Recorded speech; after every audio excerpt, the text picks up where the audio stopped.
과거와는 달리 은퇴 이후에 생존 기간이 길어졌습니다. 네.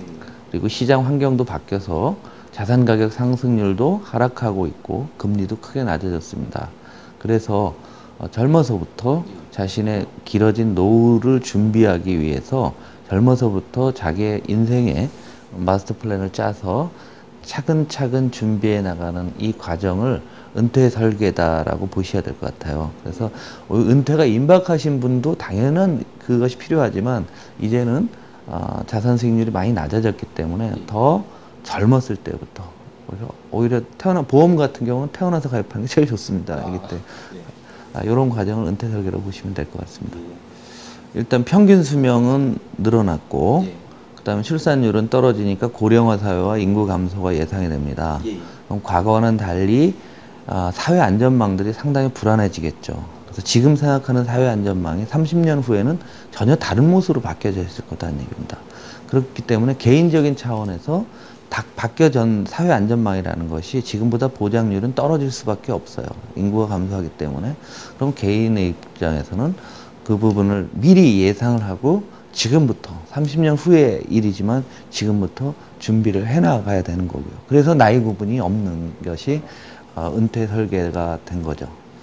저희 미래설계연구소에서는 일단은 많은 분들이 체계적으로 생각은 못 하십니다. 왜 은퇴 설계를 해야 되는지 해서 일단은 마음을 움직일 수 있도록 글을 쓰거나 자료를 만들거나 또 강의를 해서 야 정말로 이거 해야 되겠구나. 그래서 미래의 모습을 리얼하게 보여주는 것. 이 부분이 다른 회사보다는 저희가 굉장히 특화돼서 앞서가고 있고요.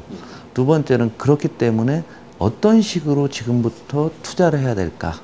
이걸 뭐 과대하게 주식으로 다 하세요, 채권으로 다 하세요 이런 부분들이 아니라 다양한 상품으로 설계를 해서 본인들이 이해를 하고 또 본인의 여건에 맞도록 지금부터 장기간 준비할 수 있는 상품까지도 소개를 해주는 역할을 하고 있습니다.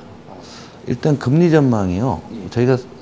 저희들은 금리 전망은 지금보다 더 훨씬 떨어지고 한 1.5%까지 생각을 하라는 얘기입니다. 왜냐하면 지금은 아니지만 당장은 아니지만 은퇴 설계를 해서 자기가 30년 저축을 하는데 30년 후에 금리가 얼마가 될지가 중요하잖아요. 그러니까 30년 후에 1.5, 1로 계산을 해야 된다는 얘기죠. 그런데 지금 다른 회사 같은 경우는 지금 금리를 5%, 6%로 가정해서 설계를 하면은 조금만 해도 돼요.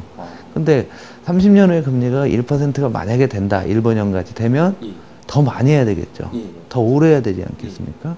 이 부분에 대해서 다른 회사와 틀리 저희들은 있는 그대로 리얼하게 그리고 우리의 고객들한테 왜 1% 금리가 되는지에 대해서 확실하게 이해를 시키고 강의하고 또 직원들도 교육들을 많이 시키고 있죠. 그래서 이 부분은 다른 회사 차이가 많이 날 거고요. 주식도 마찬가지입니다. 주식도 명목 성장률 중심 정도밖에는 상승이 어렵다.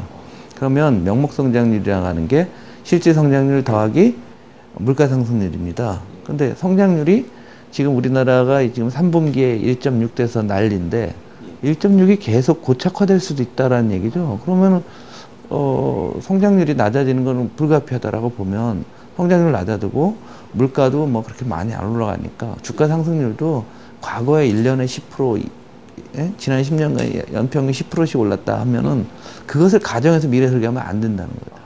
5%로 주가 상승률을 잡아놓고 금리 1.5로 잡으면은 똑같은 결과가 나올 겁니다. 더 많이 오랜 기간 해야 되는 거죠.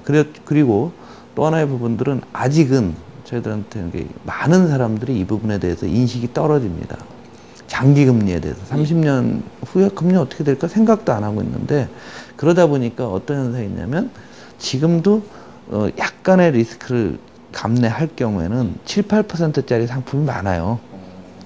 많은데 금액은 작죠. 그러니까 선구자들은 그런 걸 합니다. 그래서 그런 쪽을 발로 열심히 뛰어다니고 있습니다.